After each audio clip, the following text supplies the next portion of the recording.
Okay, we will start the session. Today's lecture is on fair value measurement. As of now, you have learned basic background of accounting, the overview of accounting, then the conceptual framework for reporting. The most of those stuff that you learn in first 2 weeks had been covered and discussed even at advanced level. So with the last 2 weeks coverage or 2 or 3 weeks coverage, now you have fair understanding and the scope of learning in the degree program, even though the same stuff, same topics are discussed. So we take a different perception, a different approach, and different way of looking at the issue, because accounting is simply the same thing. Accounting deals with some kind of information processing system.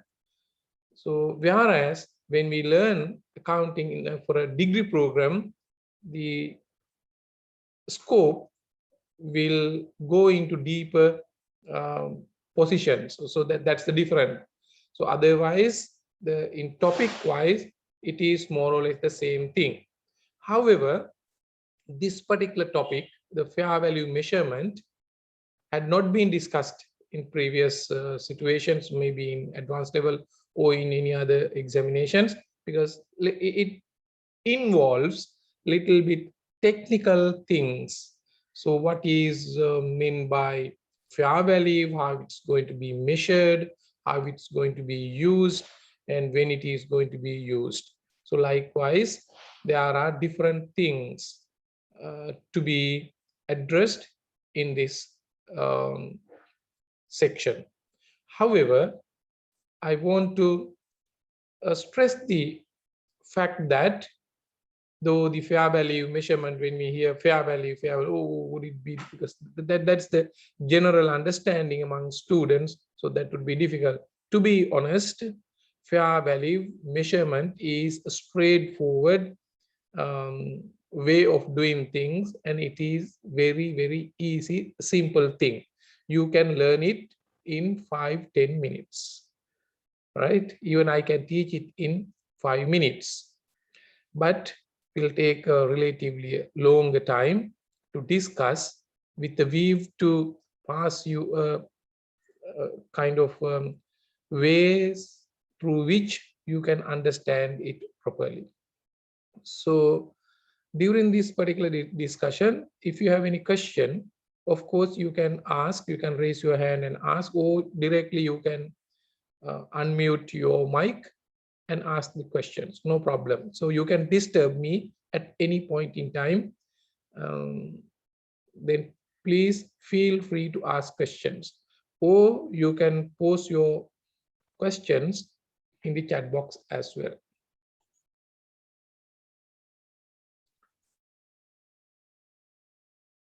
You know that accounting degree program, and like other management degree programs and other university degree programs as well, are conducted in English medium.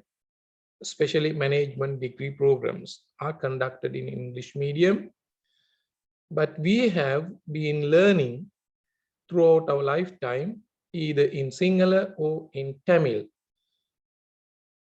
Because of that reason, sometimes some may find difficulties of switching from Sinhala or Tamil to English. But we got to do this not because of any other thing. So like, it doesn't mean that English is superior to other languages, but English helps us to broaden the learning boundaries, and it has become a custom or a practice. So that's the reason.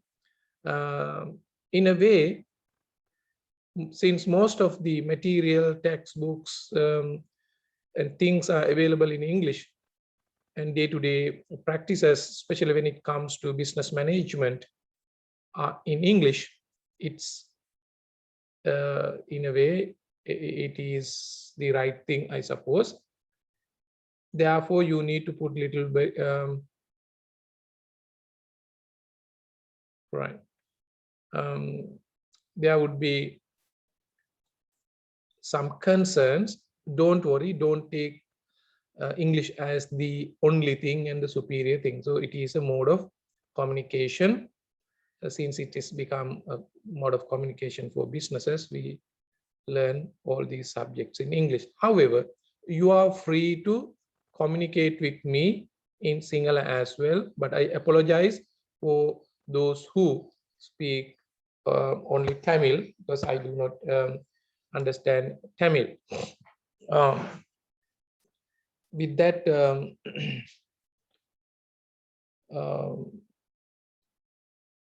I again request you to ask questions in Sinhala as well, no problem.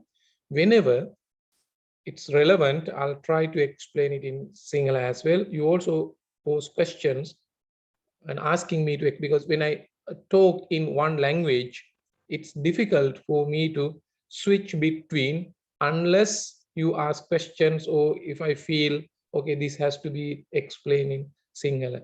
So I keep on talking in English. Right. I hope it's like I'll try my level best to speak in a slower speed. One of my teaching problems is that I speak in a bit fast, no matter whether it is English or Sinhala, then I speak a little bit fast. So that creates a problem for learners to understand. So I'll try my level best to reduce my speaking speed. However, please ask questions. And one question has been asked, no matter whether it is related directly fair value, we will solve all those things. Going concern එක ගැන තමයි මේ ප්‍රශ්නේ අහලා තියෙන්නේ. Sinhala meaning එක මොකක්ද? දැන් going concern කියලා කිව්වහම ඒක සිංහල තේරුම තමයි ඔබ ඉගෙන ගත්තු concept එකක්. අපි දිගින් දිගටම පැවැත්මේ සංකල්පය අඛණ්ඩ භවයේ සංකල්පය කියන එක. මෙතන going concern කියලා කියන්නේ මේ concern කියන වචනය තේරුම් ගණනාවක් තියෙනවා. මෙතන මේ ඒකකයක් ව්‍යාපාර ඒකකයක් කියන එක තමයි concern කියන්නේ. ප්‍රශ්නයක් කියන එක නෙමෙයි. So when we are concerned with something, so that means we are worried about something. Is that clear? Or are you concerned about teaching in English? Some may say yes, I am really worried about learning in English. Others might no, I am not. So where the concern කියන වචනේ අපි පාවිච්චි කරන්නේ to mean that there is a little bit issue. එතන පොඩි ප්‍රශ්නයක් තියෙනවා කියන්නේ. But here going concern mean it's an entity establishment. එහෙනම් දිගටම පවතිනවා කියලා අපේ ව්‍යාපාරය accounting entity එක දිගටම පවතිනවා අඛණ්ඩව කියන අදහස තමයි මේ තියෙන්නේ. සමහර accounting entities පටන් ගත්තු ගමන්ම නීත්‍යානුකූලවම ඒක going concern තමයි. ඒ කියන්නේ දිගටම පවතින්න හදලා තියෙන්නේ. මැරෙන්නේ නැහැ.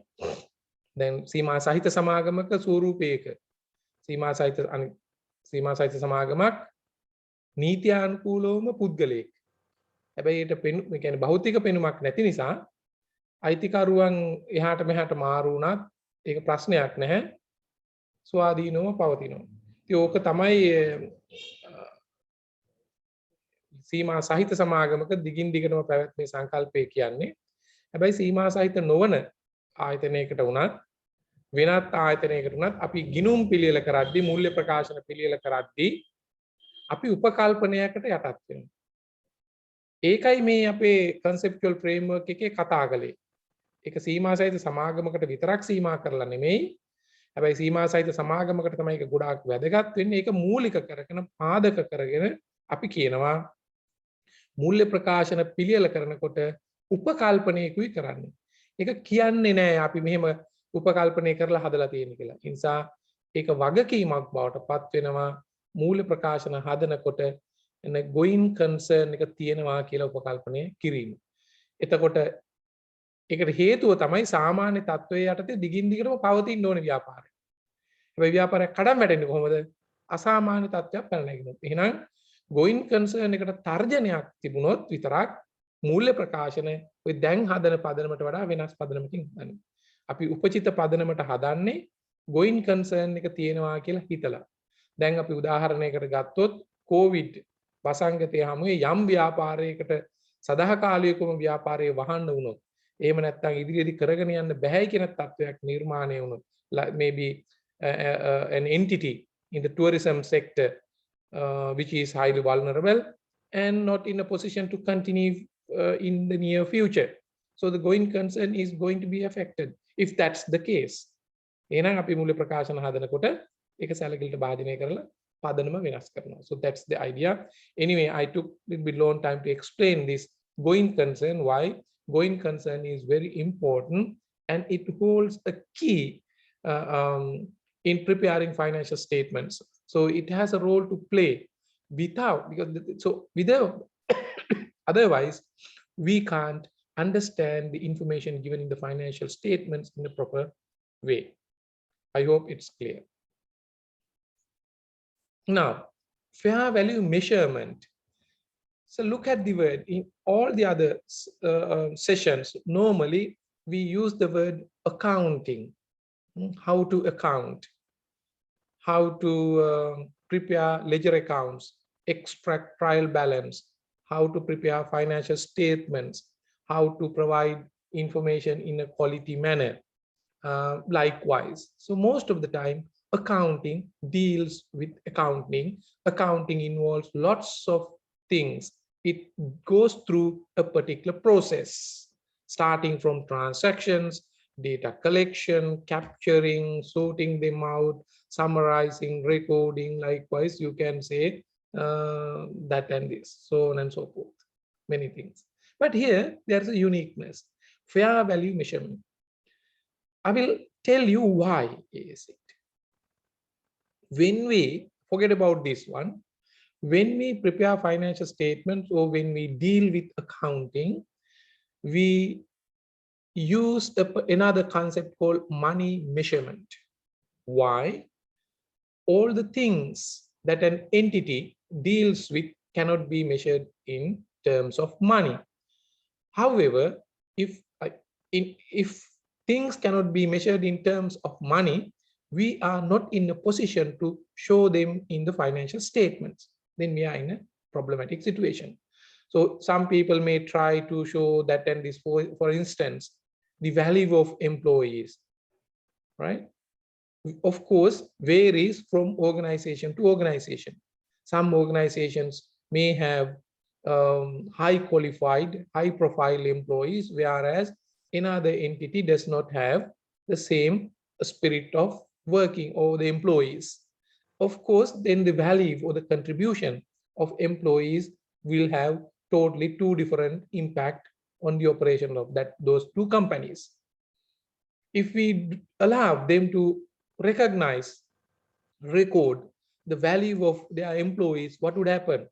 Those who have high profile employees might say, okay, we have this number of employees with degrees, professional qualifications, then this is the value. So likewise, different numbers may be stated, but what's the value of a graduate employee and an ordinary employee who does not have a degree?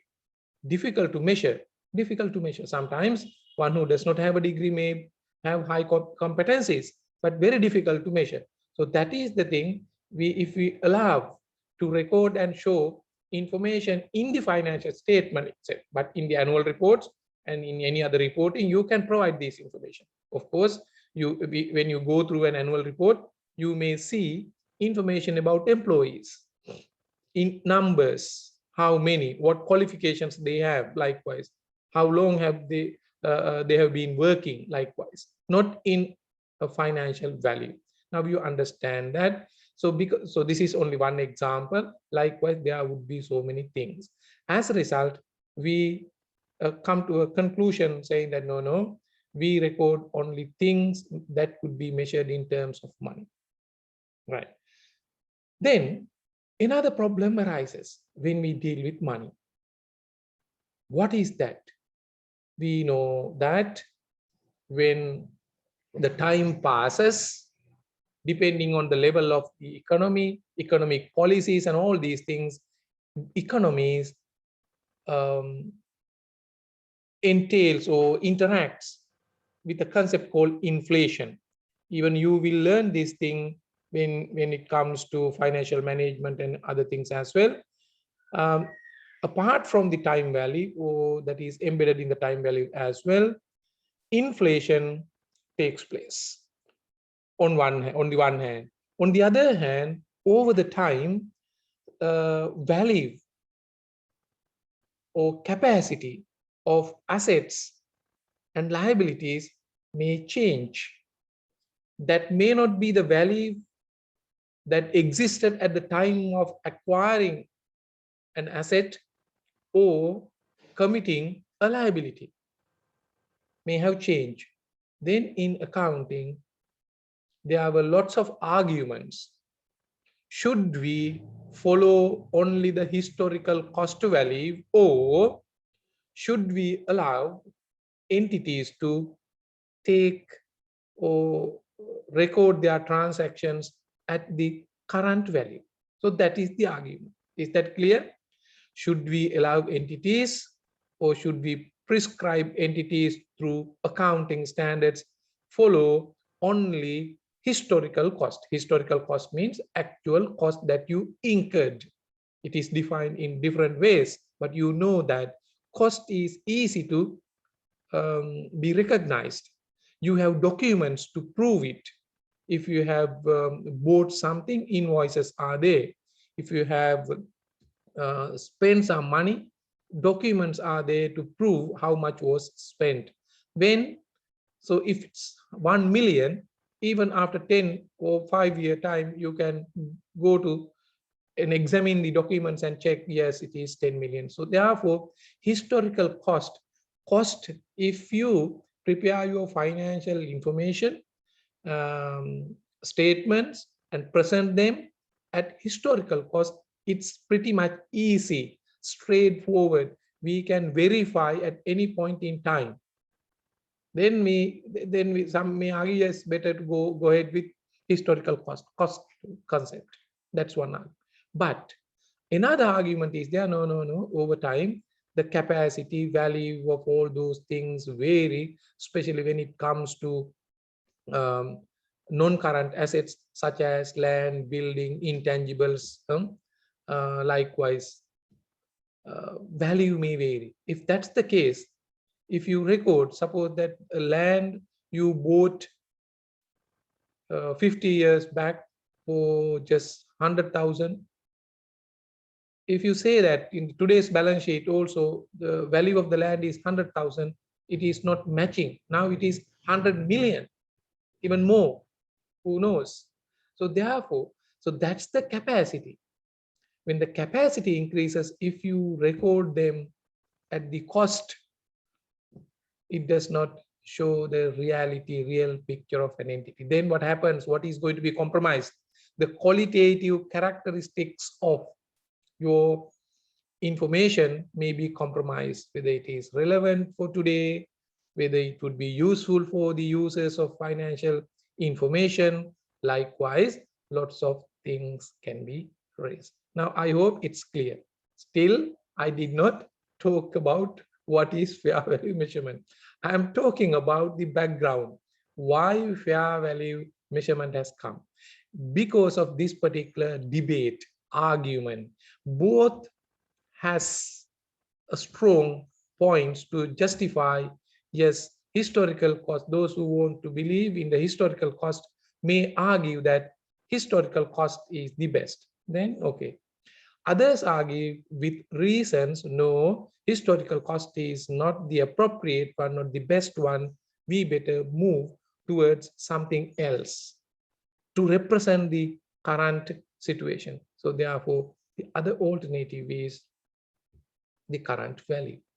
So why fair value measurement is, so to measure that particular current value in an appropriate way. just to provide you a good guidance, right? So current value may exist in different forms, but when we sum everything together, it should be fair.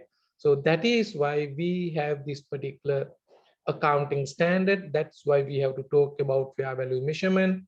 The entire objective of this standard or the learning is to discuss how to measure the fair value. It's up to the entity, and whenever it is suitable, that can be used by entities to record transaction and prepare financial statements. I hope it's clear. Yeah, value changes. Yes, there is a standard SLFRS. I'll come to that one. No, don't worry. So it's SLFRS 13, the fair value measurement. So there is. So that is the reason why we talk about. I hope. If you have any question, please ask. Any other questions? මේක අපි සාධාරණ අගය කියලා කියන්නේ සාධාරණ අගය මැනීම ඒ පදනම තමයි මම කිව්වේ. Still we did not talk about the consent. When we learn about fair value measurement, you must be able to discuss the role of fair value accounting. Even now you know what is the role. To deal with the current value, to choose what measurement basis is appropriate for accounting, to decide when you should use fair value accounting. Is that clear? So discuss the role. So again, what is the role? It, simply speaking, it reflects the present situation, current situation, more relevant, up-to-date information. So that's the argument, to show the capacity of an entity in an appropriate manner. So that's the idea. Describe the key aspects of definition of fair value. We will look at them. It has to be defined. Everything in this world is dealing with definition. Unfortunately, we do not talk about this definition very well. If you talk about these definitions, and if there is some kind of discourses or discussions among students, people about definitions of everything which we interact in day-to-day life, our lives would be very easy. If we do not know the meaning or the definition all the time, those who have some information or sometimes, or those who want to mislead others, can play with these definitions. So in day-to-day life, meaning of democracy, meaning of budget. So government budget, because there is a general meaning of budget, budget of a government, human rights, student, learning. If you do not know about these things, lots of problems creates. Others can mislead you. I can talk about many things, but I would like to talk about the definition and the purpose of education. What is meant by education? What is the purpose of education? Lots of arguments are there. There are two major camps of arguments derived from the definition, because it is an enhancement of capacities and competencies within an individual so when they live. So based on that particular definition, purpose of education is being debated from two angles. Number one is the idea that the education is to enlighten humans, people.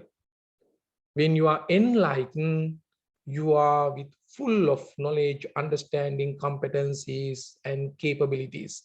Then you take decision based on information, based on the present situations, and therefore you can question things rather than believing in things.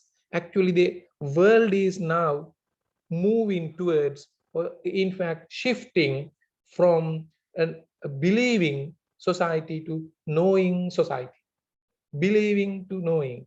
But unfortunately, Sri Lankan society is pretty much uh, in clinch in believing society.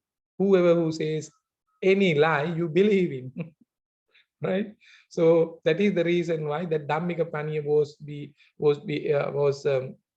um, promoted, and people believe in that. Even intellectuals, educated people. Oh yes, yes, yes. There would be a possibility of curing this thing. You got it right. Some people use so many other mythical things and said that this is the solution for um, pandemic COVID. Unfortunately, one who promoted died because of COVID. Eliantha White died. So I'm just telling you something. So it is good for university students, because your task is, you decide. I am not saying what purpose. So this is one purpose, but that is the purpose normally I promote. Education should be for that purpose, not to believe in things, but to question things, but to enlighten yourself. Then only you could be a great human, a great citizen. That is one. The definition, other purpose is no, no, no, no.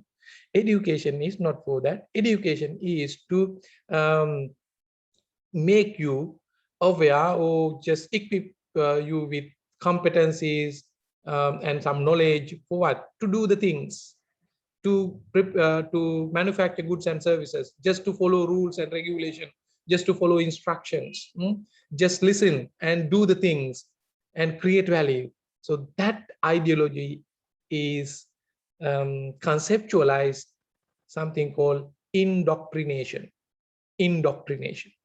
Enlightenment versus indoctrination. Indoctrination wants people to be well disciplined. Discipline means listen what I am telling, just follow the rules, because I know everything I tell you, you believe in me.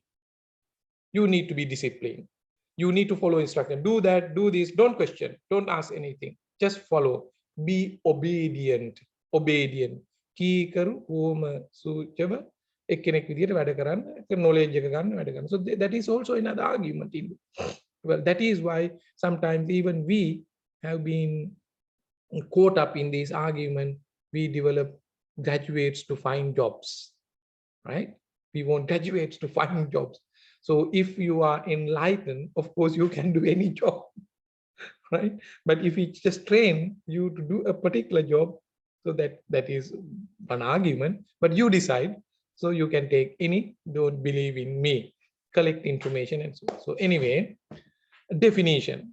So my discussion, to some extent, I go beyond what is just written in slides or the basic things. It goes beyond. Because if you talk more, just relate to day-to-day things, it's easy for us to understand, because my ideology is education is for enlightenment. So I request you to be in touch with current politics, sociology, environment, everything about human and all. So nowadays, being management students, you should read the budget and engage in discussion about the recent budget. What kind of budget is it, whether it is capable of solving the present economic issues, problems, crisis, all those things you need to engage. Explain how fair value should be determined for assets and liabilities. Here, fair values for what purposes? Only to measure assets and liabilities. Assets and liabilities. Do we have anything else in businesses when we deal with businesses other than assets and liabilities? Yes or no?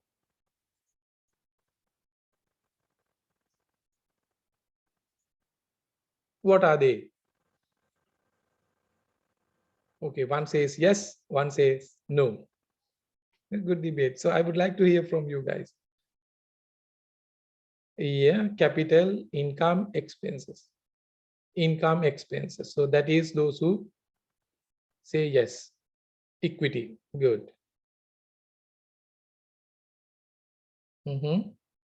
So I would like to hear from the other one who said no. Please, I want to hear from that one. I asked whether there are anything other than assets and liabilities. One mentioned that no.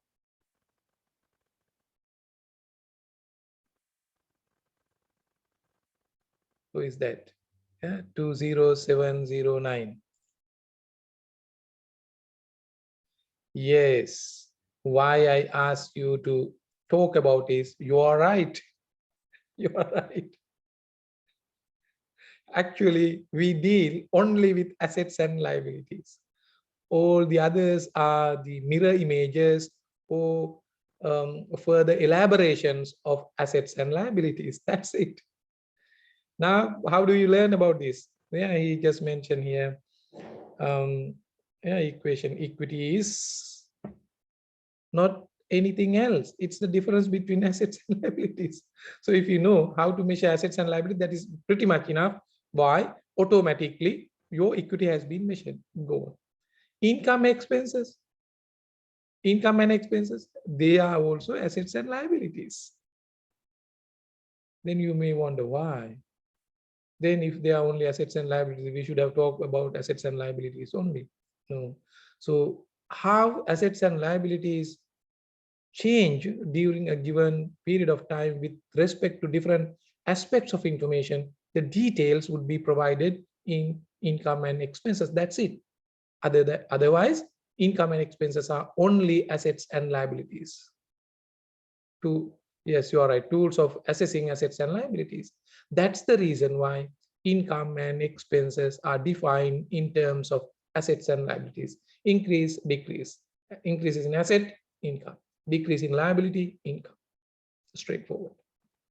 There are some, exceptions, because you can increase your assets without having any impact to equity, without having any impact to or transaction with equity holders. If that's the case, owners, that is not treated as an income. Sorry, yes, income or expense. So anyway, you can read and learn more about definition. So if you are clear about the definition of assets, liabilities, equity, income, and expenses, actually you have learned lots of things in accounting, not simply by hearting. Learning what is meant by asset, liabilities. If you thoroughly learn what they are according to the definition, then you have learned lots of things. You can answer any questions. Isn't there a separate valuation for share capital? No, therefore there is no valuation for share capital. Only assets and liabilities. But alternatively, there's like this question can be linked to somewhere. Suppose that when we take assets and liabilities, for the valuation, you need to go behind each and every assets and liabilities and ascertain the fair value if you want to do a fair valuation. Is that clear? Assume that there is an entity which has 1,000 assets, different types of classes of assets, and 100 types of liabilities. So how are we going to value? So it would be a cumbersome work.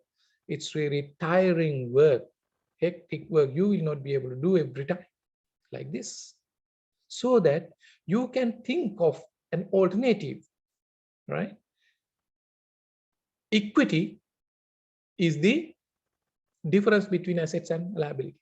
If you have any tools or shortcut to assess that difference, instead of assessing individual assets and liabilities, you can directly assess equity. Easiest approach is the equity valuation, share valuation. Share valuation means not the share capital, okay? That is the equity. Equity valuation can be done. Share valuation can be done. Different models have been developed. So limitations are there, of course, it's all right. But that's the approach Even if you go for indirect shortcut method of valuing shares or equity, then you value assets and liabilities indirectly on net basis. Clear? පැහැදිලිද මං කිව්ව කාරණේ? share valuation එකකදී කරන්නේ ওই වැඩේ තමයි short cut එක. ඒතකොට අපි දැන් දන්නවනම් හරි ලේසිනේ නේ. නැත්නම් අපි පටල අම්මෝ share valuation කියන මහා වෙන කතාවක්. මෙතන fair value කිව්වම මොකද fair value කියන කොටත් ටිකක් බර දාලා කියන්නේ. fair value accounting හරි අමාරු මේකේ කිසි අමාරුවක් නැහැ. මම අන්තිමට කියන්නම් මේක ඉතාලම සරලව කොහොමද තේරුම් ගන්න කියලා. ඉතාලම සරල වැඩක්. හැබැයි ඕනම දෙයක් අපිට අමාරු වෙනවා හරියට තේරුම් ගත්තේ නැත්නම් නේ. ඒකයි මම කිව්වේ හැම තිස්සෙම ඩෙෆිනිෂන් එක ක්ලියර්ලි අහන්න ඕනේ. විශ්වාස කරන්න එපා. අපි කිව්වයි කියලා මේක තමයි fair value කියලා පස්සෙන් දුවන්න එපා. ක්වෙස්චන් කරන්න. ඒක කොහොමද වෙන්නේ?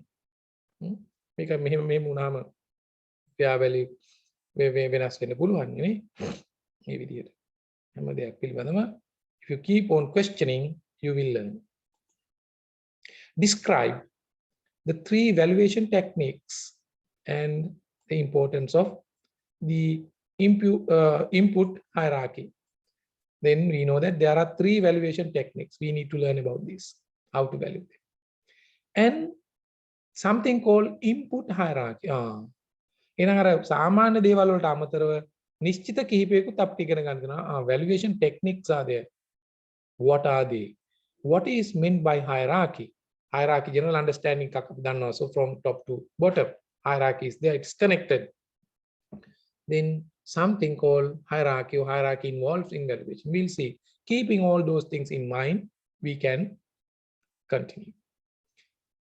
Instances where fair value is used. So this is what we are going to discuss. Where fair value is used. Definition of fair. Of course, definition is needed. මොන වෙලා කොහෙදද fair value අපිට පාවිච්චි කරන්න පුළුවන්? Definition. Valuation techniques. How to value. Fair value hierarchy and disclosures. You know, in accounting, apart from all the other things, anything about disclosures, definition, recognition, measurement, all those things, finally, there will not be any use, no matter how hard you have done all those things, how sophisticatedly you have done all those things, how precisely you have prepared your information, there is no use unless you disclose them, unless you present. The presentation approach is very important. Why?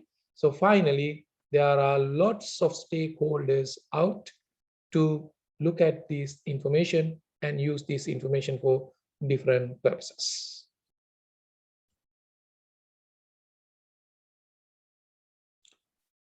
Measurement basis as per the conceptual framework. This is what I just told you. You see, historical cost, the other one, the green color one, historical cost. It's easy. But there is an alternative argument. No. We better move towards current value. So fair value comes because as a result of current value. Fair value, value in use, fulfillment value, replacement cost, current cost, all those things are current. So current value. So therefore fair value is so best alternative for current value. You managers have to decide when to use the current value. I hope it's clear. So if you have any question, need not to go through each and every sentence. So again, it is very clear that what we are measuring only assets and liabilities, and some important things are referred there. Anyway, later we can discuss. However, just to get a start, asset, what's the historical cost, transactions cost, whatever paid to acquire or create an asset, plus kind of transaction cost, so many things. Liabilities also under historical situation, received or incurred to take the liability minus transaction cost. Sometimes if we have transaction cost pertaining to liabilities under the historical cost, we remove it in order to get the net cost. But when it comes to fair value, or the different or alternative valuation base, we always provides monetary information, the previous things, of course, about assets and liabilities and related income and expenses. Of course, they are also assets and liabilities, using information updated to reflect conditions at the measurement date. So that's the difference. The historical cost, the value is ascertained based on the information prevail at the date of acquisition. That is why it becomes historical. But the fair value always tries to collect information and present the numbers or information in such a manner to reflect the present condition which prevail at the time of measuring is most updated, most relevant. That's really useful for decision making purposes. Sometimes because of technology, nowadays you know that value of things may quickly change when new breakthroughs in science and technology come. So therefore we need to be in touch. Instances where fair value is used, of course, just to measure transactions, then that they are connected with assets and liabilities. So equity item here means, so we are not specifically measuring equity items. When we measure assets and liabilities, automatically those things are measured in recognition in the financial statements, but it highlights at initial recognition. You know that accounting, we have to recognize something initially when a particular transaction takes place that leads to historical situation initially. But since the entity would continue for a foreseeable future time, from time to time, we have to present information. Then we need to recognize subsequently. Then subsequent recognition is also needed. Actually, fair value comes in the initial recognition as well as in the subsequent measurement as well. So subsequent measurement of assets and liabilities in the finance system. So simply speaking, instances where fair value is used are of course, they are dealing with assets and liabilities either at initial recognition or subsequent recognition, in simple terms, if you want to summarize it.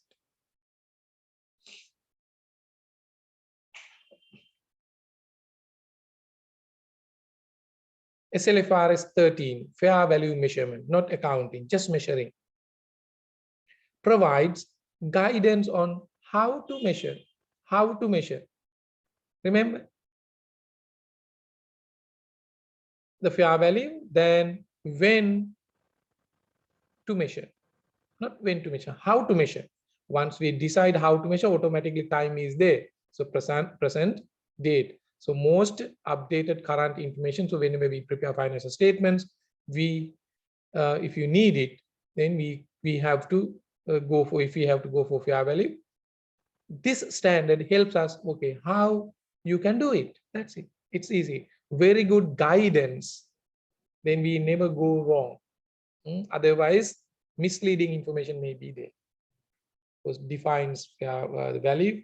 We will go there and discuss. Still, I did not define. Provides the framework of measuring. So guideline, some procedures, steps. You know, in accounting or business management, or most of the time, some guidances are given and ask us, steps are given. Okay, follow these. What kind of learning is that? Indoctrination sometimes. So without knowingly, we are trained for indoctrination. Follow this. Therefore, we believe, oh, accounting standards is the God. Don't believe in that in that way, right? So that's not everything. It provides you some guidelines just to make you comfortable, just to facilitate you to do this thing. It's not everything. It's not all. So, however, for learning purposes, just to facilitate and to learn about this, you need to follow these frameworks when there are frameworks. On the one hand, frameworks are good, but on the other hand, frameworks are bad because we are confined to such frameworks. Requires disclosures about fair value measurement. Just finally, this comes. So these are the three major areas we need to deal with: definition, follow the framework steps, and how to disclose. And this particular accounting standard applies when another SLFRS requires or permits fair value for measurement to disclose. So therefore, this is not separate accounting, but some other accounting standards require the entity to think of the fair value in different ways. For instance, LK 16, that is about property, plant, and equipment, where property, plant, and equipment can be recognized in the subsequent recognition at revaluation. You know that revalue. You value it again to reflect the current situation, condition. So therefore, that accounting standard requires, if managers decides, okay, yes, we want to do revaluation. How do you do the revaluation? So there is a procedure, but how do you ascertain the value? Then SLFRS 13 helps you. You can use it. LKS 16 for property, plant, and LKS 40, investment property. Again, we can measure investment property, recognize investment property at fair value. Intangibles, of course, at fair values, because intangibles are something which do not have any physical substance, but intangibles bear lots of values in businesses we can't touch. Good example nowadays, what would be the most intangible item that you can talk about in present context where we live in? What would be the best example for intangible?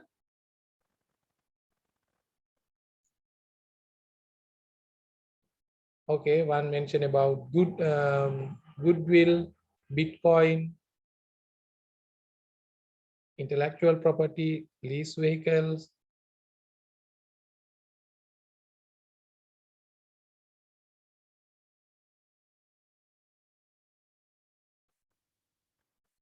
Patent, cryptocurrency, trademark. Good. Among them, there are intangibles and there are non-intangibles as well. For example, leasing is not an intangible. Patent,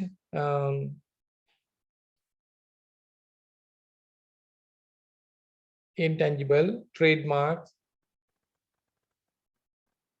property, intellectual property, yes. All those things are intangibles. And few have mentioned about goodwill. Of course, goodwill an intangible, but it's different from others. Other intangibles can be detected easily, but the goodwill is something different. You will learn about this. Simply speaking, goodwill is only a name tag to identify the residual value where you can't specifically identify due to some other reasons. Especially when we acquire businesses, you pay something in excess of the individual summation of the individual values. Then you are in a trouble in accounting because we follow double entry system, right? So if you pay more, you pay 10 rupees, whereas when you add the values of all the items, it comes to 8. How do you balance? You can't, because you have paid 10, total value comes to 8, you are in trouble, but the accounting gives you a solution. Don't worry, label that too as goodwill. You will learn all those things later. And I would like to talk about this, the other one, the cryptocurrencies. Of course, cryptocurrencies are intangibles. If an entity has, so it is something new. It is different from normal fiat currencies. Cryptocurrency has intangible, there is no physical substance. The difference between cryptocurrency and fiat currency, in addition to this physical substance, in terms of value as well, cryptocurrency value fluctuates. It could be used as a mode of payment as well, but over time, it could be restored for speculation purposes. So that is why cryptocurrency markets are very active, and even you can try. There are risks as well. Some countries allow, some countries do not allow. But however, cryptocurrencies as of now have not become the official currency of a government. So cryptocurrency should not be misunderstood with the digital currencies. Some governments around the world have gone for digital currencies as well. If there is a digital currency has a kind of determined value, fixed value. Of course, value will vary over the time when the purchasing capacity of the currency goes down or increases. But the cryptocurrency, not because of that, just because of speculation, holding it based on the demand and supply, based on the market power, cryptocurrency value goes up. So that is why cryptocurrency markets operates 365 days, 24 hours. Okay, so that is also a good example. Computer software.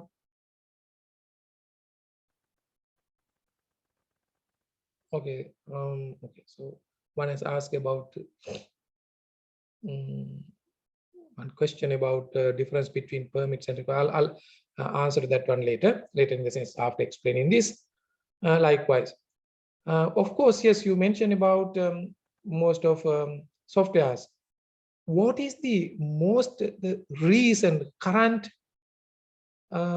intangible that if you are really concerned about the society and interact with the society, you may come across that item. This implies that foreign reserve values, of course, it's when it comes to currency value fluctuates, but it cannot be just considered as an intangible that entity holds. Yes, something related to COVID-19. What is the intangible that you can deal with? It is the license and patents for what? COVID vaccine. So those who have the patents and the license to manufacture vaccines, you can earn millions of dollars nowadays. It becomes a business because as long as we live in a market economy, you are forced to make profits no matter whether it is a disease or social issue or any other thing. In the future, of course, that is a solution. Vaccine is a solution, but the solution should not be given to the private hands, then they make money. So one Spanish scientist in the early stage of this outbreak of COVID-19 pandemic, he appeared on one YouTube. I still remember, but later on, I could not find that YouTube clip. I just wanted to have it. Unfortunately, still I could not. That particular Spanish scientist said that I am ready to, because he's a very famous scientist in RNA technology or some science or medicine related thing. I do not know much about it. He said that using RNA technology, it's possible for us to develop a strong vaccine to eradicate this particular pandemic from the world, but I'm not going to invent it, produce or introduce it unless the global leaders, including big institutions such as World Health Organization, United States, or maybe big countries, come forward and agree that this vaccine or the patent will not be given to the private companies. If the patent or the right to produce this particular vaccine would be monitored and administered by the World Health Organization, I am ready to give my service. Otherwise, no, I'm sorry, because this would lead to another the fierce race of earning money. I think he disappeared. Do not know what happened. So you see how things happen. Now, companies earn lots of money out of this because it has become a solution. So you can learn something interesting in the type in the internet this word and find what is called vaccine nationalism. So this is learning nationalism. That is worth than learning about fair value measurement, vaccine nationalism. Okay, you will learn a lot. Anyway, SLFRS 9, financial instruments, you will learn them later on in our degree courses. Business combination, SLFRS 3, SLFRS 5, non-current assets held for sale. Okay, I did not answer to one post. What is it? Yeah, difference between permits and requires. So when a particular standard uses the word requires, it's compulsory. You can, you must. It's required for entity to recognize inventories either at the lower of cost and NRV, not cost O, lower of the cost and NRV. It is a requirement. If the NRV is less than cost, if you have shown your inventories as cost, it's no. Permits means it allows you. Even if it is permitted, if you have not done, it's all right. You are permitted to cross this board. You are permitted to take fair value. It's a permission. The permission is given to use it when it is required or needed for you. So here, when requiring or the word requires included in a standard refers to compulsory something. You must to do it. You have to do it. Here, it's up to you. I hope it's clear. Is that clear? Okay. Now, definition. The price. So it is a price. Then everyone knows what is the price. What is the price of a laptop, a mobile phone, price of a rice kilo, sugar, gas tank, these days, a liter of fuel, petrol. So that's the price. Where can you find the price? Where can you find the price? Yes? Exactly. In the market. Market does not necessarily mean that physical places. Physical. So in your cryptocurrency market, share markets, now there are no physical places, only virtual. No matter, there should be a market. Inherent characteristics of a market is there are demands and supplies. So very basic things that we have already learned in economics. So price is a different from value. What's the value? Price of a gas tank is say 2000. What's the value? We don't know. So use value. So if you use the gas tank for cooking, then that is the use, there is a use value. If you use this gas tank to make a bomb, then there is another value. So this gas tank for something else. So if it has different purposes, so different values, use value, exchange value. Actually, price is the exchange value. Why do you pay that price? High price sometimes, rice kilo 100, but one place sells at 200. Why do you pay 200? Because at this moment you feel it. So you will not be able to have rice in the future, price will go up. Therefore, I will pay. It doesn't mean that it's the real value. Just for exchange, you have to pay it. Right? Market price, different prices. Price does not mean the value. Then, yeah, so there are the things, a created value, esteem value, and all this. So I'll talk about those. So first, distinguish price from value. Price is more reflective if that particular price reflects the embedded and implicit value of that particular. For example, there is, do you want rice? How a rice kilogram is produced?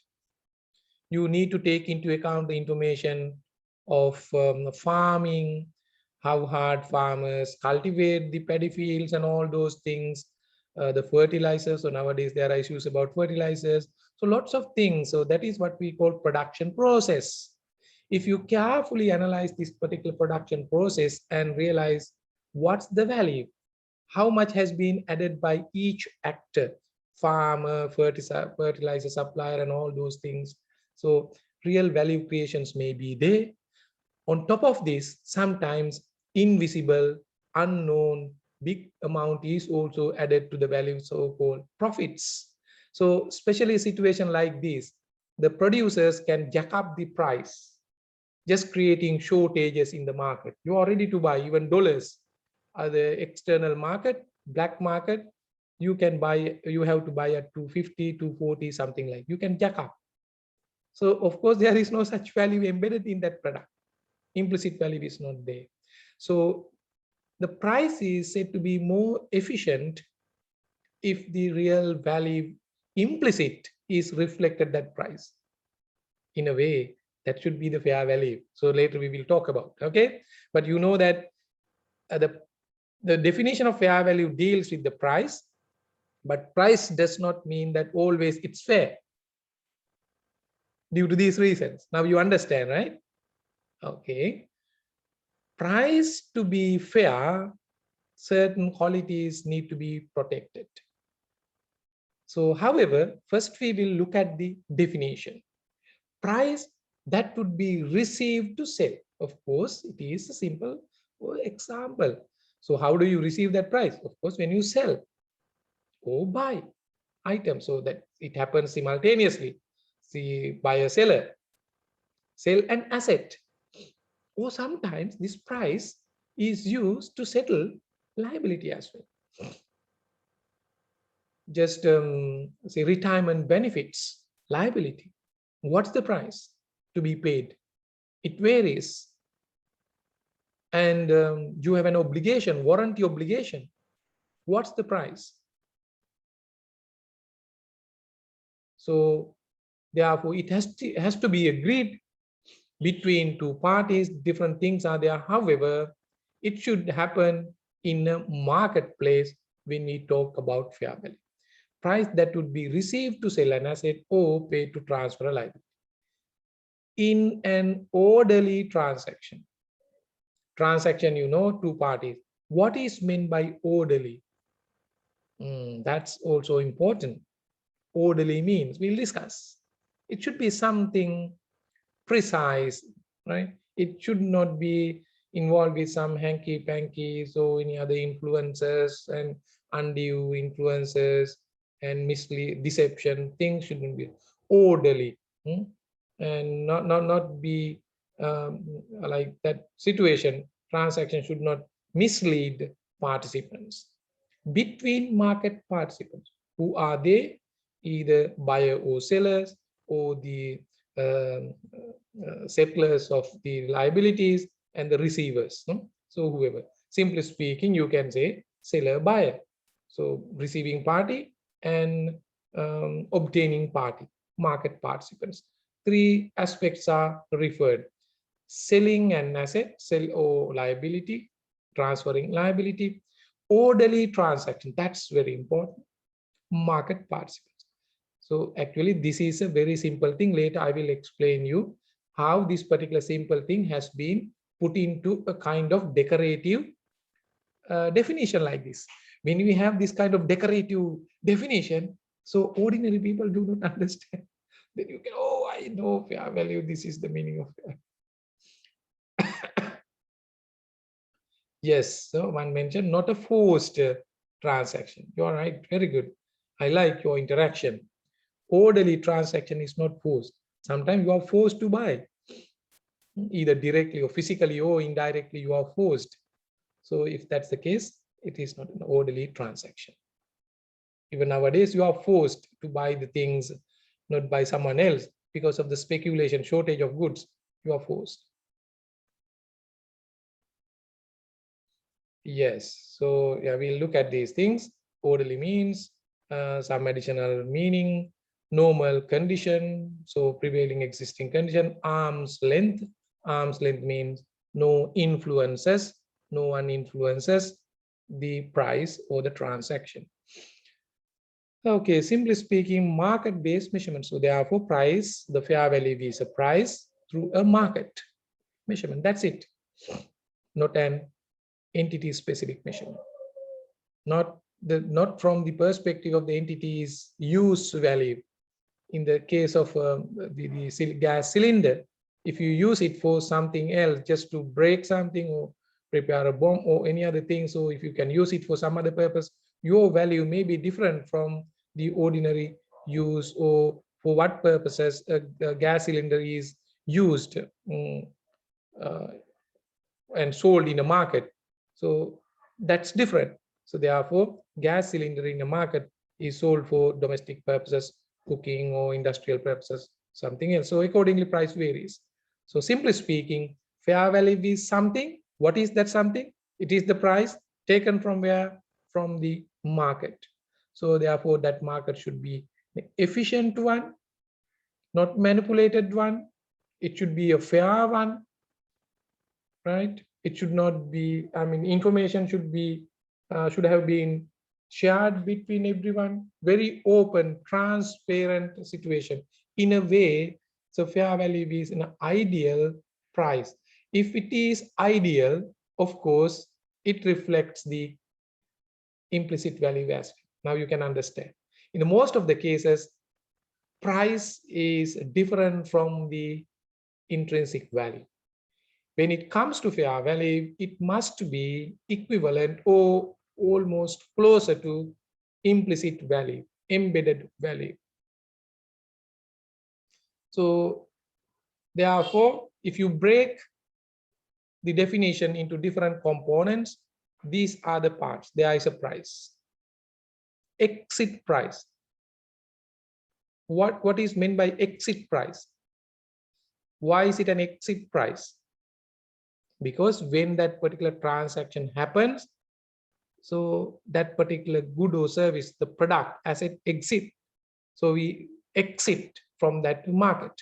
So that is why it is called, it is exit price. In order to exit from that place, you have to pay that much. So therefore it becomes the exit price.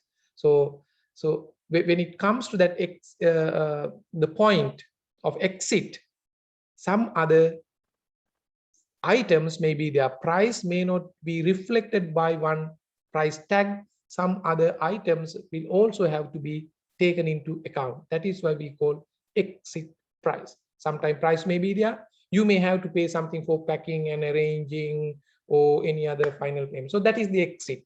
Exit is the price that you pay for the good or the asset to exit from the warehouse. So that's it. Then we deal with asset or liability. That is another. Asset or liability is there.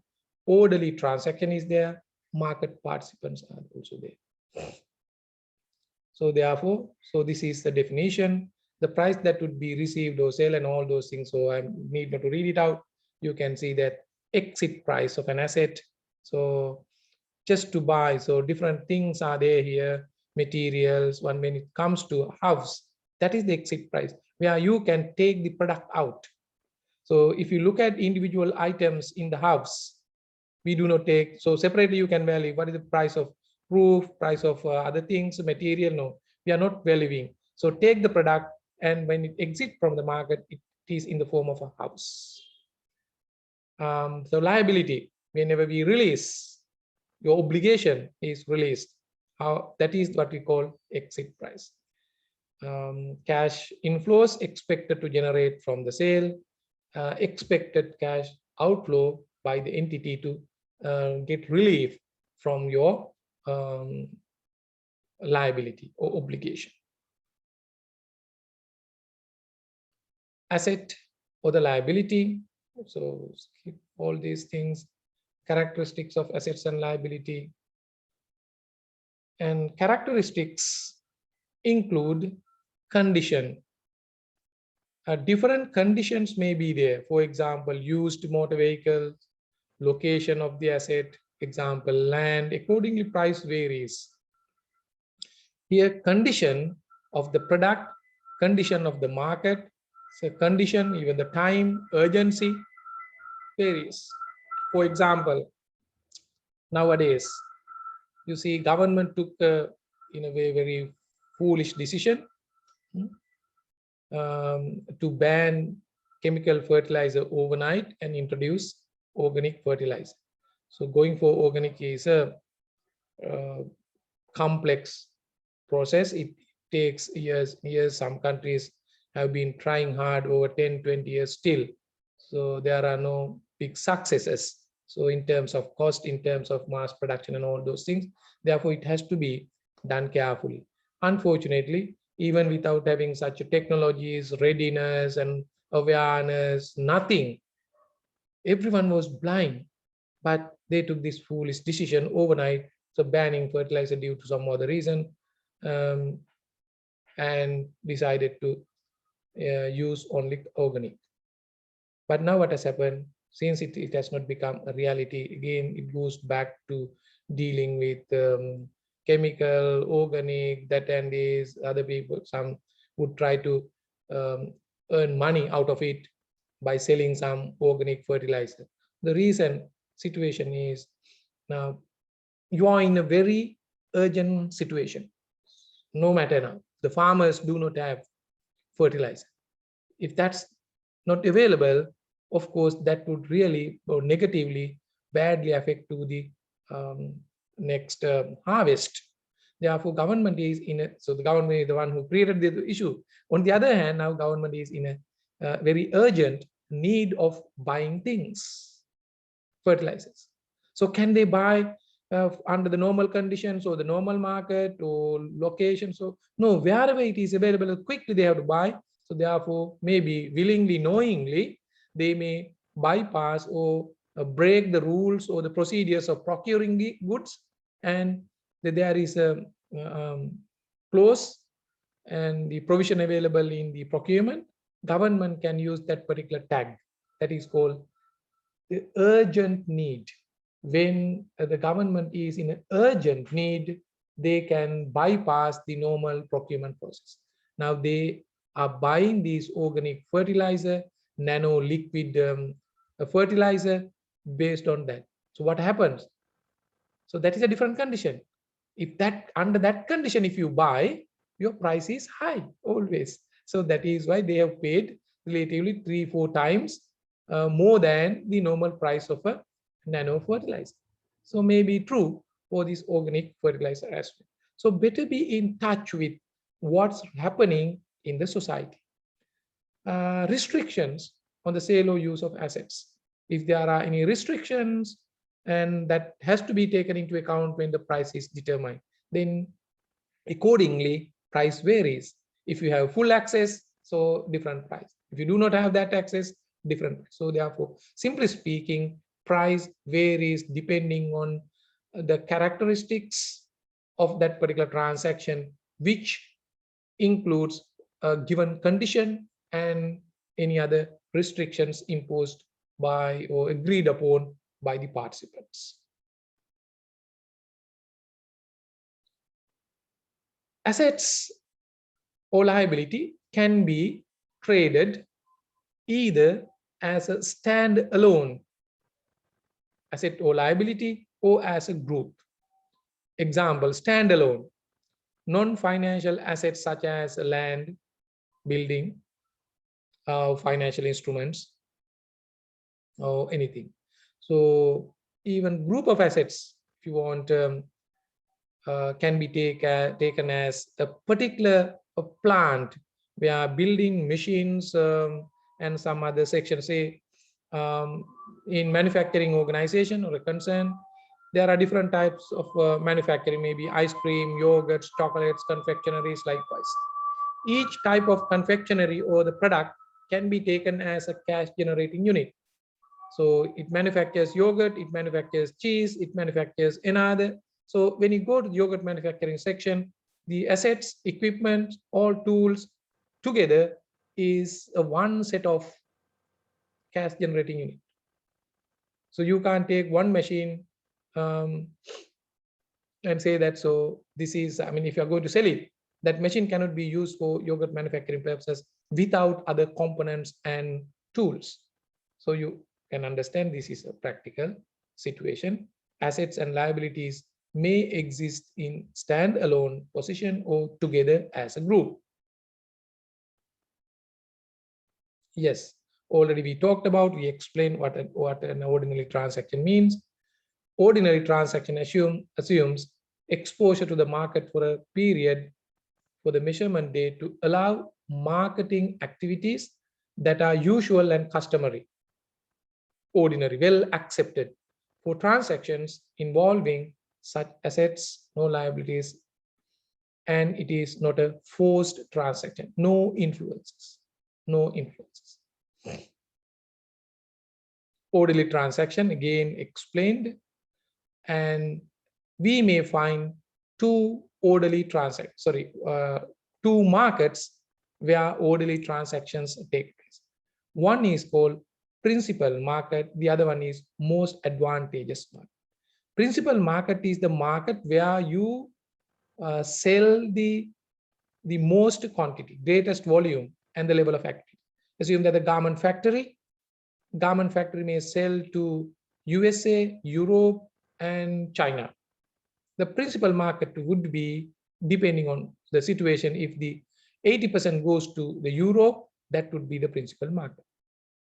Most advantageous market is the place out of these USA, Europe, and China, where the company can have the highest price. Assume that in the USA, we can get the highest price. So that is the most advantage. Most advantage is after taking into account both transaction cost and transportation cost. So that is how the most advantage price is determined. So the selling goods and sending goods to USA would be different. Your cost, freight, air charges, tariffs will vary. So those things will vary when you send goods to China. So take into account all those things, your transaction cost, transportation cost, any commissions are paid. So take them, all these things into account, then determine what is the most advantage one. So we'll discuss which market should we follow, when, and under what conditions.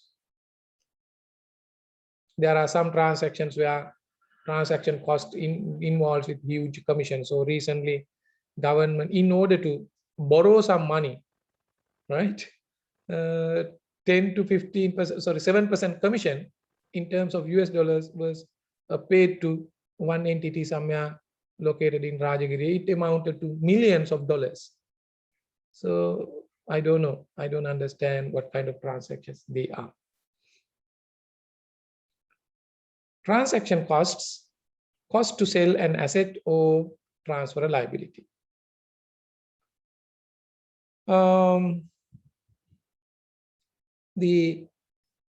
If that's the case, it would deal with incremental direct costs. Transaction cost is an incremental direct cost because without that cost, you can't execute that transaction. That is why it has become incremental. Commission is required to be paid.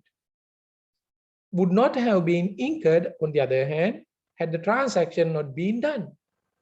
In the case of not, if you do not go for borrowing, you need not to incur it. That is the meaning of transaction cost. But if you do this, it is an incremental cost, additional cost to you.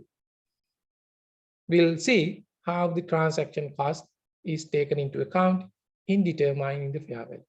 Transportation cost is, of course, your manufacturing plant may be located somewhere.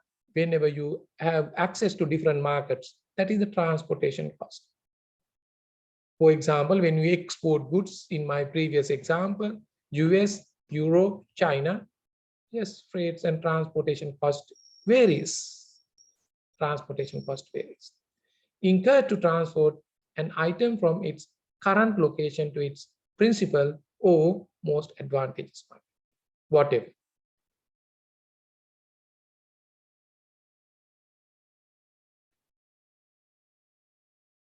However, this is important. This is a guideline given.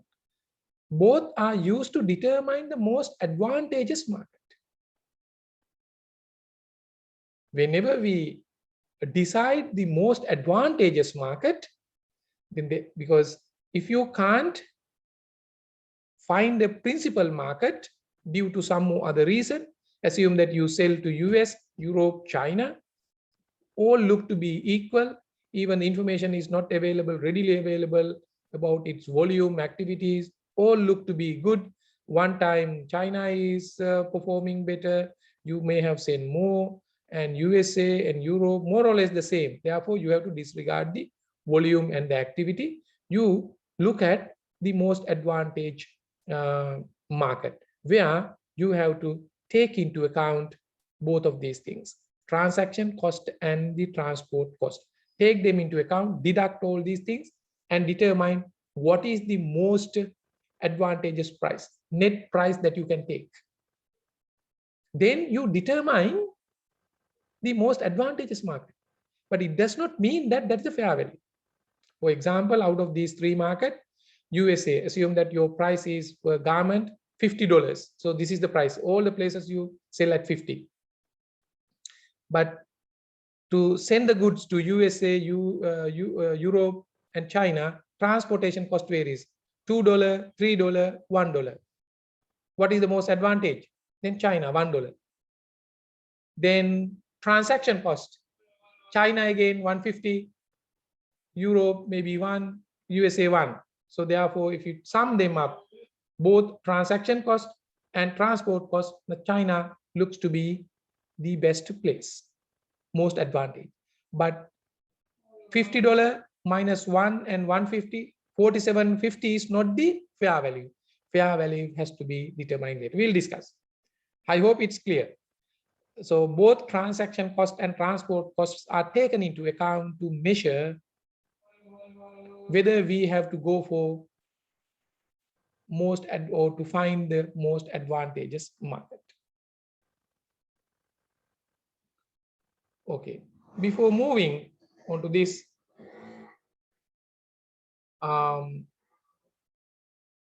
okay, so in determining, again, just I'll explain this. And however, the price used to measure fair value is not adjusted for transaction cost. That means in measuring the fair value, you keep the transaction cost aside. Why? Because the transaction cost is something that would be incurred only if that particular transaction is done. If it is not done, that will not happen. But in the case of transport cost, sometimes even if you transport your goods from your factory to the marketplace, transaction may not take place. You have already incurred. From the prudence concept, you got to add it. So that is your price. Take the example of so recently like a debated fertilizer ship. It has come to Colombo. Colombo rejected it on the basis of outcome of some tests, which revealed that some bacterial contents are there. So there may be some transaction cost of commissions. So what would be the fair value from that point of view? So that cost has to be added on. That's a fair value. If they have to prepare the financial statement, because transaction had not taken place. Now they are taking some legal actions. So there is no assurance that the transaction has taken place. Transport cost has been already included. So government is rejecting. So no, don't worry. So that is a temporary thing. So it will be accepted. We will pay everything. So that is politics later on. Just to understand, that is why I asked you to be in touch with what is really happening in today's society, politics. So it is easy for you to relate things. This understanding will really help you to learn the subject easily rather than by heart. So that ship is a very good example about the transaction cost and the transport cost. Because litigation charges, so that would be something that cannot be included in the fair value. So litigation charges incurred by the Chinese company is something else that cannot be added on to their inventory, but the transport cost can be added. Assume that due to some other reason, this ship has to be anchored there for another 1 month. During that time, if they prepare their financial statements, they have to take this into account. All right. So we'll do a small exercise, or otherwise we can stop. Okay, maybe activity 1. Before the activity 1, I would like to sum up all those things that you learn or we discuss about the fair value in a simple concept.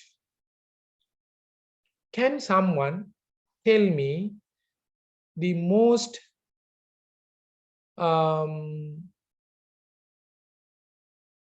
reasonable or the most efficient, or can you just tell me in a way an example or a concept that reveals the most fair or the highest fair value in this world,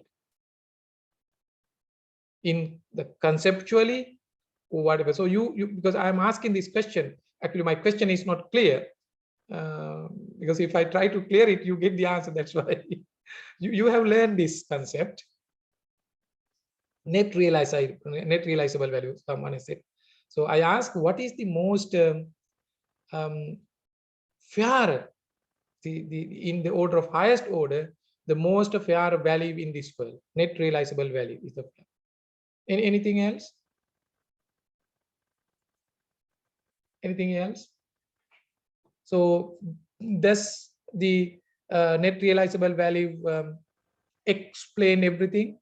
So in fact, there is a concept that particular fair value explains everything about a fair value, all the characteristics of this particular fair value. So therefore, that is the most precise fair value in this world. Market value, what to market? Because there could be so many different types of market. Cost varies. Sometimes your cost of production varies from others likewise, and would be fair, but can we use this as the base for everyone? Yes, current market value. What current market value? Now, if you go to the current market value and ask for a cylinder of gas, is that the most fair? Okay, now I got the answer. Market equilibrium price. You learn this thing in economics. Equilibrium where? It shouldn't be the normal equilibrium. Equilibrium can happen even in a monopoly. The rice price, the rice market, now equilibrium is 250, but that's not fair. So therefore, the most efficient, precise, fair value in this world, the equilibrium price in a perfectly competitive market. Yes, someone mentioned it. You are right. Equilibrium price, perfectly competitive market. So if you want to learn about the fair value much more, don't look at this slide. Read something about the perfectly competitive market, equilibrium price. That is the fairest value in this world, most fairest. Highest efficiency, lowest cost, no influence, best available technology. Both seller and buyer are knowledgeable. No one can influence. Neither buyer nor seller can influence the price. Price is determined by, as Adam Smith mentioned, by an invisible hand, which is called market forces. See? You got it right? So then you could ask, so why didn't you teach us this thing at the beginning? Then we could have go, so could rested. So learn the market equilibrium. So that is the most.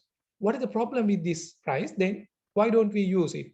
Why we actually all these things what we have borrowed and explained here are things borrowed from the equilibrium price in a perfectly competitive market. Perfectly competitive market or equilibrium is a hypothetical price or equilibrium. Even though Adam Smith tried hard to explain this and all, that condition does not prevail in the real life situation. Rather, markets are moving towards monopolies and oligarchies, not perfectly competitive. So therefore, practically, you can't find this equilibrium price. It would be found in the heaven or do not know, somewhere else. So we have a problem, but we do not give up the idea. We take the elements, aspects of the equilibrium price and the perfectly competitive market and fit them into our market and try to modify, just fix it for our purposes, alter it our purposes. So that is why we have to go for a practical situation. Okay, I think Yes, we can quickly look at. Are there any questions? Perfect. Good. Briefly explain the key parts of the definition of fair value. Yes, already you know that. The price should be there, assets and liabilities are there, and again the orderly market is there, orderly transaction. So likewise, when we take all those things, you can further explain. I can just show you the graph here again. So these are the things, participants, so everything. So fair manner. You can define it on your own words, no problem. Price, asset, liability, transaction, and the participants. Right.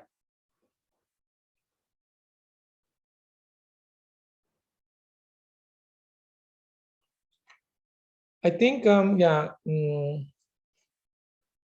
quickly, we will discuss this and stop for today. An asset is sold at two different active markets at different places.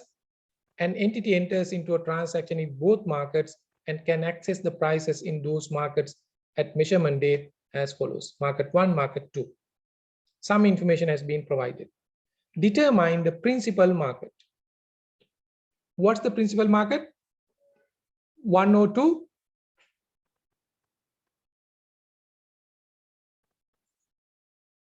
Yes, 1. Okay. Thank you. Yes, you understood the concept. Why? Because of the volume. Because of the volume, high volume. Therefore, we need not to worry about. So we do not look at the transaction cost, transport cost, other things. These two things matter when we determine the most advantageous market for us. MAM, most advantageous market for us. So first we look at the volume and the activity. High volume, high activity, then you have to take that.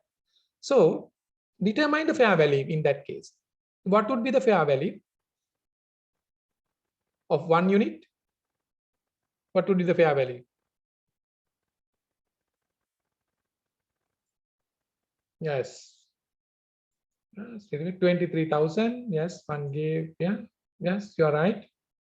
What do you deduct? Only the transport cost. So normally when we set the price, transport cost is added on. It is a part and parcel of this transaction, but however, when we look at the value, implicit value of the goods, it's worth of 23,000. That is why you have set the price as 26 by adding this transportation cost. So therefore, you are right. You understood the concept. Very good. Multiply it by 100,000, you will get the total fair value. So determine the fair value of the assets in absence of volume. Assume that the first line is gone. Then how do you find out the most advantageous market? Which one is the most advantageous market? 1 or 2? Yeah. 2. Okay. Very good. I'm happy that you have understood the concept. You have learned the concept. Why why market 2 is the most advantageous? When we take the net price in the market 2, you get 22, whereas you get only 21 in the market 2. So that is loss for you, of course. Most advantage is this one, 22. And someone mentioned, yes, we better correct it. 24 is greater than 23. So no, so 24 means after deducting price and the transaction cost 24, and here 25 minus 2, 23. Therefore 24 is no.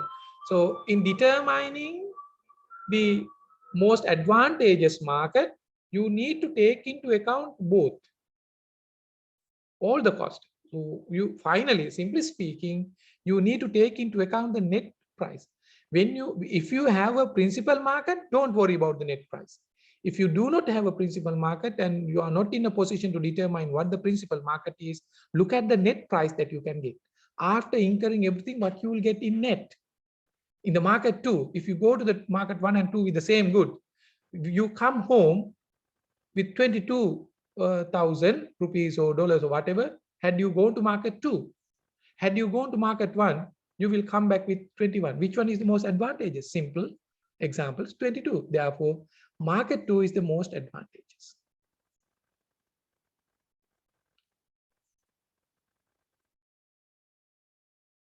Right? Transport cost is not added in determining the price. Transport cost had been deducted. දැන් මෙතන තියෙන්නේ මේ price එක 26යි 25යි. අපි හිතන්නකො සරලව මේ ඔක්කොම අමතක කරන්නකො fair value අමතක කරන්න. Just forget about all those things. You have a particular product, 2 products, identical products. දෙන්නේ යනවා market දෙකකට. You go to market 1, your brother goes to market 2 with the same product. If you go to market 1, you can sell it for 26,000. You get 26,000. If your brother goes to the market 2, he gets 25. But in your case, you have to pay 3,000 for transportation cost. How much is left with you? 26 minus 3, 23. But you have to pay a commission, 2,000. How much would be left with you? 23 minus 1 to 21. Your brother gone to market 2 where the price was 25, but he managed to pay a lower amount of transport cost and the similar amount of transaction cost. And finally, he came home 22. Then your father asked, okay, where did you go? You say market 1. At what price did you sell? 26. Where did you go? Market 2. I sold at 25. Then you say, oh, I sold at a higher price. Then my father says, no. I'm not worried about the price at which you sold. You show me how much money that you have brought home. That is the most advantageous. Then when you look at, you show, hey, I have 21. Your brother shows 22. So who has the most advantageous value? Your brother. So therefore, the market where the most advantage can be taken is not 1, but 2. It is to determine the most advantage market. It is not the fair value. Now, if you have the second option, so if you have to choose the most advantageous market, after that, you decide the fair value for valuing your inventories. If anything is left in the stores, you have sold 2 items, now 10 items are at home, you need to go for fair value accounting. What's the price? In that case, you do not take 22. You need to go to the price, that is the exit, like the price, exit price 25. From that, you need to take into account transport cost, not the transaction cost, because transaction cost is something else. So transport cost has to be deducted in order to refer to the real intrinsic value of the product. So therefore, you have to take 24 as the fair value in the market 2. In the case of market 1, fair value 23, fair value in market 2 is 24. So you have to deal in that way. Relatively speaking, the fair value in market 2 is higher than that of 1. That is why you got more advantage. You should go to most advantageous market only and only when you have when you are not in a position to find the principal market. You can see market 1, 23. This is market 2, fair value is this. But determination of market 2, we did not look at the fair value. To determine whether it is the most advantageous market, we look at the net price. If you have any question, you can ask. If not, with that, we can conclude for today.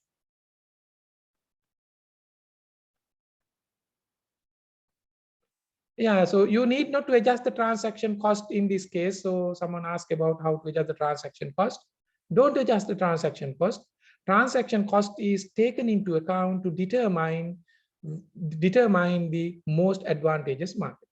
But of course, you have incurred the transaction cost. Then normally you pass the journal entry, cash credit debit transaction cost. That's it. Here also transportation cost is also the same. Credit cash, your transportation cost, that's there. But that transportation cost is taken into account in determining the fair value. In valuing your inventories under the MAM, most advantageous market, 25 minus 1, it is a nominal arrangement. 25 minus 1, 24. 25 into number of items, say 10 items, then 240,000, something like that. That is to determine the fair value. Accounting for transaction cost, transportation cost, just follow the normal accounting.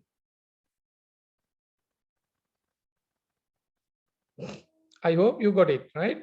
In the principal market, yeah, transaction cost in both. So no matter whether it is the principal market or most advantageous market, fair value should not take into account the transaction cost. Only the transport cost should be adjusted. That's the meaning. So in the previous case, the principal market, therefore, there is a transaction cost to forget about. Look at the price and transport cost. The fair value is 23, straightforward.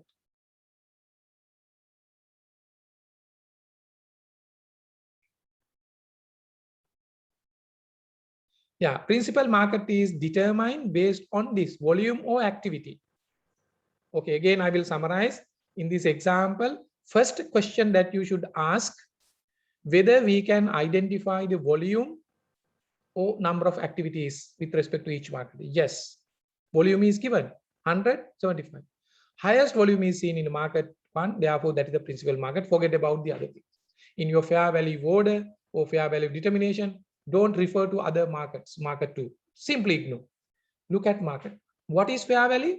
Fair value is the price, that the exit price, and adjust it for the transport cost. Exit price is 26, but real exit you have to you have paid transport cost. So therefore, how much that we have received is 23. So therefore, it becomes, your fair value becomes 23. In the case of the second one, we assume that we do not know. You better cut the first line. We do not know the volume. You are given only price, transport, cost, and all, market 1 and 2. Then you are blind about the volume and activity. You do not know. If you do not know about the volume, you compare all the information, price, both cost, transportation, and the transaction cost. Check. And what is the most advantageous prices? So market 1, you take 21 home. Market 2, you take 22 home. It's very simple, right? 22 is greater than 21. So that is the most advantage. Then refer to market 2 to determine the fair value. 22 is not the fair value. 22 is to determine which one is the most advantageous market for you. Then you take the information from the most advantageous market and determine the fair value. Fair value determination is common everywhere. No matter whether it is the market, principal market, or most advantageous market, you need to take the market price minus transportation cost. Market price is 25 minus transportation cost. Therefore, 24 is the embedded value. Since the transaction cost is the same, could we say 26 minus 23 greater than, that is 23 less than 25 minus 124. Therefore, the market. Yes, of course, technically you can do this thing. So, I mean, mathematically, someone asks, in determining the most advantageous market, in this particular case, transaction cost is the same. So, can't we ignore it? Yes, possible. You can. But here, need not to worry about anything since the net price is given. Look at the net price. Since we have the straightaway most advantageous value for you, why do you have to take 26 minus 3, 25 minus 1, and don't do it already deducted? But your argument is correct. Your calculation is correct. If the transaction cost in both occasions is the same, ignore it. There is no relevance.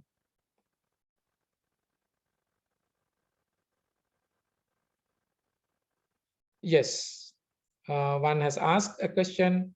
Whenever you do not have information about the volume and the activity about the market, you need to look at the most advantageous market. This kind of situation you come across in the examination. Examination questions may not give you information about the volume and activity. But in the real life, if you are an exporter or manufacturer, don't you have the information about the volume of the market? You have it. You have it. Don't you have the activities of the markets where you deal with? You have it. Practically, under normal circumstances, the most of the circumstances, it is the principal market. Then you should ask a question, why do we have to talk about alternative if practically, if the principal market can be found? Even practically, there may be some questions to determine the principal market, even though you have information about the volume and activity. As in my example, USA, Europe, and China. We have the information, but from time to time it varies. So in one season, USA, UK, almost 30%, 33%, it goes up and goes and almost equal. And we can't categorically say that this is the principal market, depending on market conditions, future condition, and demand, supply, buying behavior, international relationships, foreign exchange, so many things will tell you in this case, hey, so your goods go to 3 different markets. You can't categorically say that USA is the principal. So it's a practical. So that is where it is not that you do not have information about volume and activity. So volume and activity information become irrelevant because that will not determine. You are in a troublesome situation. Therefore, you simply disregard that and go to other information and determine the most advantageous. I hope it's clear.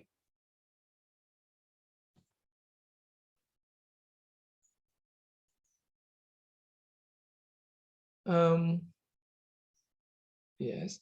Another question, what is the difference between fair value and net price? Yes. Net price here is not the, so it is the price that you take. It's not the fair value. Fair value is the equilibrium price in the market, right? So, simply speaking, actually good question, we can clarify a few things. If you follow the basic rule of fair value in these two markets, assuming that markets are orderly markets, what would be the fair value in market one?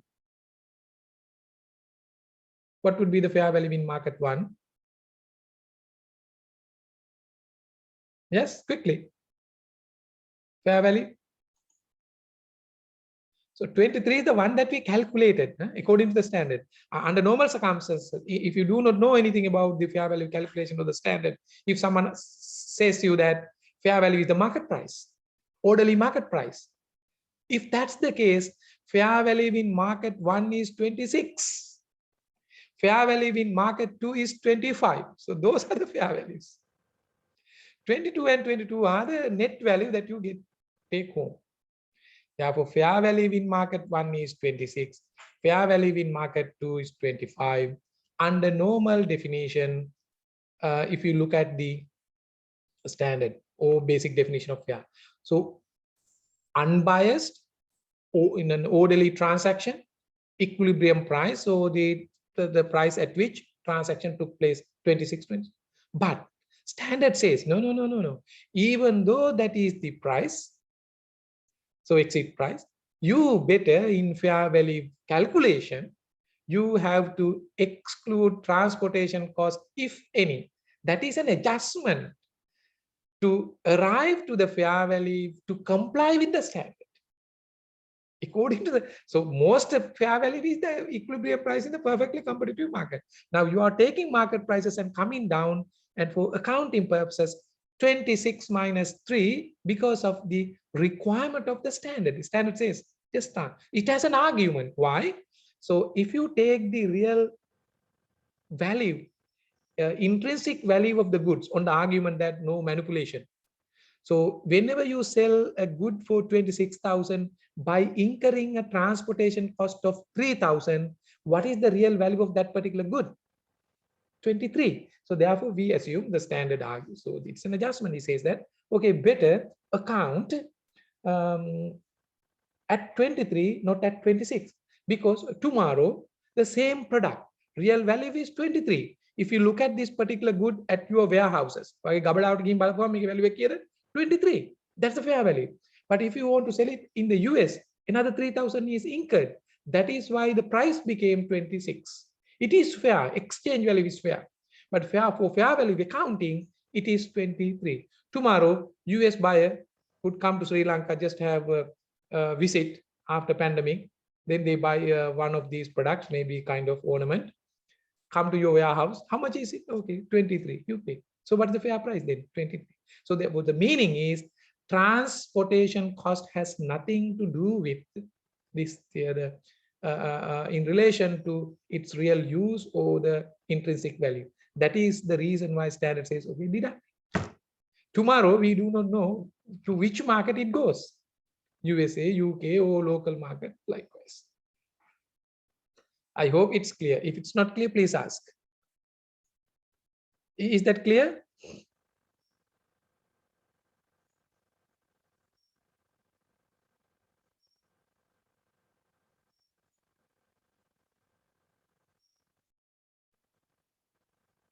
The fair value, actually transaction cost is eliminated. So the transaction cost may be included in the market price, exit price, but we eliminate it in determining the fair value. That's the idea.